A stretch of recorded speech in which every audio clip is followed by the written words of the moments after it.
Hello hi friends, ಆರೋ ರುಚಿಗಳು by Manasa ಚಾನೆಲ್ಗೆ ಸ್ವಾಗತ. ಈ ಚಳಿಗಾಲಕ್ಕೆ ಕಾರ್ಕಾರವಾಗಿರೋಂಥ ಹೆಲ್ತಿ ಆಗಿರೋಂತಹ ಹುಣಸೆಕಾಯಲ್ಲಿ ಮತ್ತೆ ನೆಲ್ಲಿಕಾಯಿ ಯೂಸ್ ಮಾಡ್ಕೊಂಡು ಒಂದು ಹೊಸ ರೆಸಿಪಿನ ತೋರಿಸ್ತಾ ಇದ್ದೀನಿ. ನೋಡಿ, ಇದಕ್ಕೆ ಹುಣಸೆಕಾಯಿ ತರ ಕಾಯಾಗಿರೋ ಹುಣಸೆಕಾಯಿನ ತಗೊಳ್ಳಿ. ಚೆನ್ನಾಗಿ ಒಳಗಡೆ ನೋಡ್ಕೊಂಡು ಕ್ಲೀನ್ ಮಾಡ್ಕೊಂಡು, ಸ್ವಲ್ಪ ಕಪ್ಪು ಕಪ್ಪಗಾಗಿರುತ್ತೆ ಅದೆಲ್ಲ ಯೂಸ್ ಮಾಡಬೇಡಿ.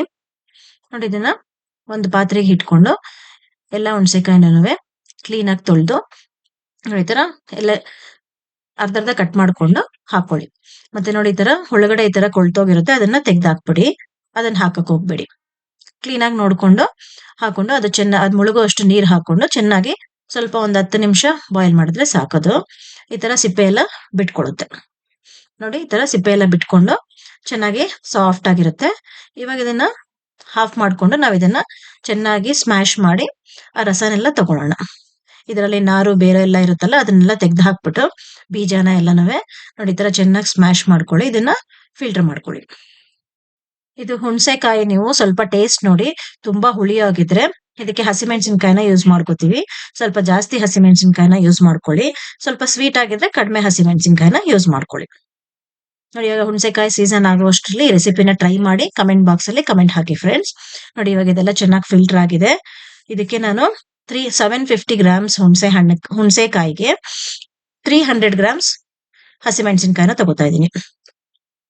ಇವಾಗ ಇದನ್ನೆಲ್ಲ ಹಾಕೊಂಡು ನಾವು ಮಿಕ್ಸಿ ಜಾರ್ಗೆ ಹಾಕೊಂಡು ಇವಾಗ ರಸ ತಗೊಂಡಿದ್ವಲ್ಲ ಹುಣಸೆಕಾಯ್ದು, ಅದನ್ನು ಹಾಕೊಂಡು ಚೆನ್ನಾಗಿ ಗ್ರೈಂಡ್ ಮಾಡ್ಕೊಳ್ಳೋಣ.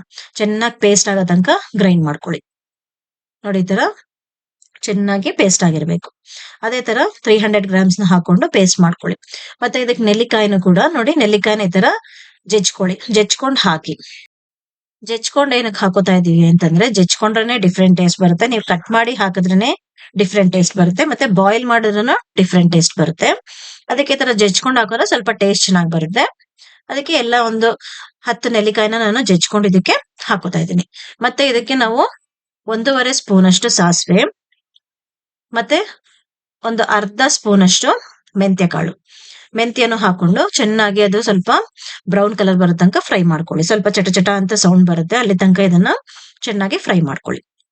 ಎಲ್ಲ ಫ್ರೈ ಆದ್ಮೇಲೆ ಇವಾಗ ನಾವು ರುಬ್ಬಿಟ್ಟಿದೀವಲ್ಲ ಆ ಮಸಾಲೆನೆಲ್ಲಾನು ನೋಡಿ, ಇದನ್ನೇನು ಕಲರ್ ಬ್ರೌನ್ ಕಲರ್ ಆಗ್ತಾ ಇದೆ, ಅದು ಚೆನ್ನಾಗಿದೆ. ಇದನ್ನ ಕೂಡ ಪೌಡರ್ ಮಾಡ್ಕೊಳ್ಳಿ. ಪೌಡರ್ ಆದ್ಮೇಲೆ ನೋಡಿ, ಇವಾಗ ನಾವೆಲ್ಲ ಗ್ರೈಂಡ್ ಮಾಡಿ ಇಟ್ಕೊಂಡಿದೀವಲ್ಲ, ಅದನ್ನೊಂದು ಪಾತ್ರೆಗೆ ಹಾಕೊಂಡು ಸ್ಟವ್ ಮೇಲೆ ಇಟ್ಕೊಳ್ಳಿ. ಮತ್ತೆ ಇವಾಗ ಜಜ್ಕೊಂಡಿರೋ ನೆಲ್ಲಿಕಾಯಿ ಕೂಡ ಅದಕ್ಕೆ ಹಾಕೊಂಡ್ಬಿಡಿ. ಬೀಜ ಇದ್ರೂ ಪರವಾಗಿಲ್ಲ, ಹಾಗೆ ಹಾಕೊಳ್ಳಿ.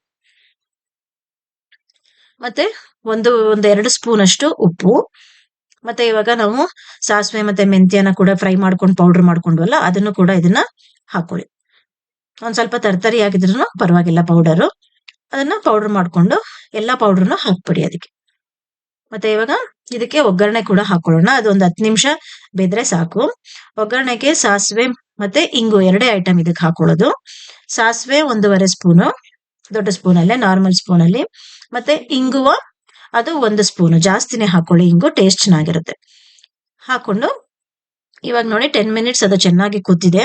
ಅದು ಕುದ್ದಾದ್ಮೇಲೆ ಇದಕ್ಕೆ ಹಾಕೊಳ್ಳಿ. ಸ್ವಲ್ಪ ಥಿಕ್ನೆಸ್ ಬರೋ ತನಕ ಚೆನ್ನಾಗಿ ಕುದಿಸಿ, ಆಮೇಲೆ ಅದಕ್ಕೆ ಒಗ್ಗರಣೆ ಹಾಕೊಂಡು ಸರ್ವ್ ಮಾಡಿ. ಇನ್ನು ಉಪ್ಪು ಟೇಸ್ಟ್ ನೋಡಿ, ಇನ್ನೊಂದ್ ಸ್ವಲ್ಪ ಉಪ್ಪು ಬೇಕು ಅಂದ್ರೂ ಮೇಲೆ ಹಾಕೋಬಹುದು. ನೋಡಿ, ಇವಾಗ ಇದು ಚೆನ್ನಾಗಾಗಿದೆ. ಇದಕ್ಕೆ ಅನ್ನಕ್ಕೆ ತುಪ್ಪ ಹಾಕೊಂಡು ತಿಂತಾ ಇದ್ರೆ ತುಂಬಾ ಟೇಸ್ಟಿ ಆಗುತ್ತೆ. ಸೈಡ್ಗೆ ಪಿಕಲ್ ತರ ನೀವು ಕರ್ಡ್ ರೈಸ್ಗೂ ತಿನ್ಬೋದು, ಅನ್ನ ಜೊತೆನೂ ತಿನ್ಬೋದು. ತುಂಬಾ ಟೇಸ್ಟಿ ಆಗಿರುತ್ತೆ. ಹುಣಸೆಕಾಯಿ ಸೀಸನ್ ಮುಗಿಯೋ ಅಷ್ಟರಲ್ಲಿ ಮನೆಯಲ್ಲೆಲ್ಲರೂ ಟ್ರೈ ಮಾಡಿ ಕಮೆಂಟ್ ಬಾಕ್ಸ್ ಅಲ್ಲಿ ಕಮೆಂಟ್ ಹಾಕಿ ಫ್ರೆಂಡ್ಸ್. ಹಾಗೆ ನನ್ನ ಚಾನೆಲ್ ನ ಸಬ್ಸ್ಕ್ರೈಬ್ ಮಾಡದೇ ಇರೋರು ಇವಾಗಲೇ ಸಬ್ಸ್ಕ್ರೈಬ್ ಮಾಡ್ಕೊಳ್ಳಿ. ಹಾಗೆ ಬೆಲ್ ಐಕಾನ್ ಕೂಡ ಪ್ರೆಸ್ ಮಾಡಿ, ನನ್ನ ಹೊಸ ರೆಸಿಪಿಗಳ ನೋಟಿಫಿಕೇಶನ್ ನಿಮ್ಗೆ ಬರುತ್ತೆ. Thank you friends.